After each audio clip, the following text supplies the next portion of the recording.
இப்போ நாங்களே இசையமைக்கிறோம்னா எம்எஸ் விஸ்வநாதன் இசையமை தொடாமல் எந்த வகையிலும் நாங்கள் இசையமைக்க முடியாது, எங்களால் முடியாது. வரக்கூடிய இப்போ இசையமைத்திருக்கக்கூடிய இசையமைப்பாளர்கள் கூட யாருமே அண்ணனுடைய அரிச்சோடு அது இல்லாமல் எந்த ஒரு இசையமைப்பாளரும் இசைக்க முடியாது என்று தான் சொல்ல வேண்டும். இப்போ வந்திருக்கக்கூடிய புதிய இசையமைப்பாளர்களை தான் நான் சொல்கிறேன்.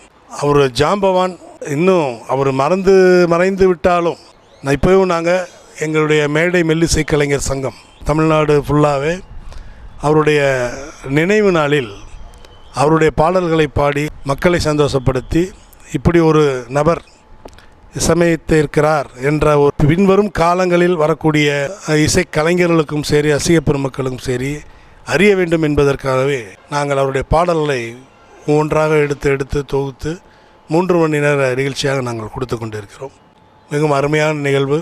இந்த ஒரு சந்தர்ப்பத்திலே எனக்கும் ஒரு வாய்ப்பை அளித்து அவருடைய நினைவுகளை பகிர்ந்து கொள்ளக்கூடிய அளவிற்கு ஒரு வாய்ப்பு தந்த கலைஞர்கள் அனைவருக்குமே எனது சார்பிலும் எங்களது அங்குலாஸ் அங்கிங்கே இசைக்குழுவின் சார்பிலுமே என்னுடைய நன்றியை தெரிவித்து விடைபெறுகிறேன். நன்றி, வணக்கம்.